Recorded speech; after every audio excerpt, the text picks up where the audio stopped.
Assalamualaikum warahmatullahi wabarakatuh. Selamat datang di podcast kami, di mana kita membahas isu-isu lingkungan yang mendesak dan berusaha mencari solusi bersama. Perkenalkan, nama saya Priscilla Joni Ekstrasari sebagai moderator dan rekan saya Kak Wahyu sebagai narasumber. Di podcast kali ini kita akan membahas topik yang sangat menarik, yaitu pencemaran lingkungan akibat sampah. Nah, seperti yang kita ketahui, di setiap tahunnya dunia menghasilkan lebih dari 2 miliar ton sampah, mulai dari sampah plastik yang terbuang sembarangan hingga limbah makanan yang terabaikan. Nah, menurut kakak sendiri, apa sih dampak pencemaran sampah terhadap manusia dan hewan?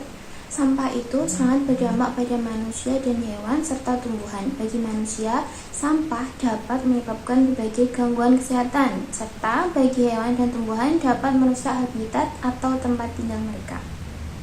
Dan menurut artikel-artikel yang saya baca, ada jenis-jenis sampah yang sering menyebabkan pencemaran lingkungan. Boleh dijelaskan, Kak, apa aja sih jenis-jenis sampah yang menyebabkan pencemaran lingkungan? Penyumbang sampah yang menyebabkan pencemaran yang pertama adalah sampah plastik, yang kedua ada sampah dari limbah industri atau pabrik, dan yang ketiga dari sampah rumah tangga. Lalu gimana sih, Kak, cara mengatasi masalah-masalah tersebut? Cara mengatasinya adalah dengan melakukan inovasi pengelolaan sampah serta yang kita tahu yaitu 3R, reduce, reuse, dan recycle. Namun masih banyak sekali manusia yang belum menyadari dampak jangka panjang akibat dari pencemaran sampah. Dan menurut kakak sendiri, apa sih dampak jangka panjangnya?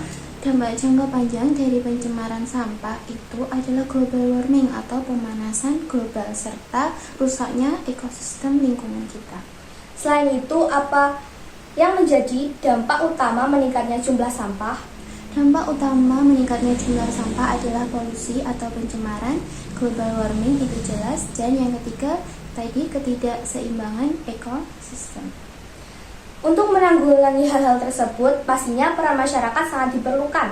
Nah, apa saja peran masyarakat dalam mengurangi pencemaran lingkungan akibat sampah? Kita sebagai masyarakat bisa berperan mengurangi sampah dengan cara mengurangi penggunaan plastik, terus membuang sampah pada tempatnya, lalu kita harus berinovasi dalam mengelola sampah. Dan bagaimana sih proses pembusukan sampah dapat mencemari tanah dan air? Sampah yang membusuk itu dapat menimbulkan bau yang tidak sedap sehingga bisa mengganggu kesehatan manusia. Lalu adakah kebijakan pemerintah dalam mengatasi masalah-masalah tersebut? Banyak sekali undang-undang yang berkaitan dengan pengelolaan sampah, tetapi yang bisa kita tahu ada Gerakan Indonesia Bersih, ada Bank Sampah, serta pembangunan TPA atau tempat pembuangan akhir. Tantangannya itu apa aja sih, Kak, dalam program daur ulang sampah? Daur ulang sampah di Indonesia itu masih banyak tantangannya, di antaranya kurangnya tenaga pengelola serta banyaknya jumlah sampah yang ada di Indonesia. Dan menurut sumber-sumber yang saya baca, katanya masih banyak masyarakat yang kurang peduli terhadap masalah sampah. Mengapa sih, Kak? Iya, alasannya karena masyarakat itu kurang paham dampak jangka panjang dari pencemaran akibat sampah. Seperti itu. Baik, terima kasih atas informasi yang diberikan. Semoga bermanfaat. Sama-sama.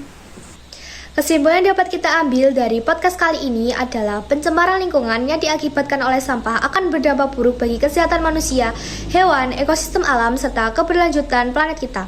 Ada beberapa jenis sampah yang berbahaya bagi lingkungan kita, seperti sampah plastik, limbah industri pabrik, serta bahan-bahan kimia. Jika tidak dikelola dengan baik, akan menjadi racun.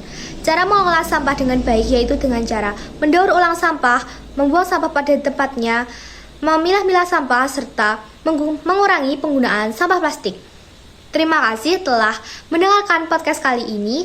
Ingatlah, setiap tindakan kecil akan berdampak besar jika kita lakukan secara bersama-sama. Lingkungan yang bersih merupakan tanggung jawab kita semua. Sekian, wassalamualaikum warahmatullahi wabarakatuh.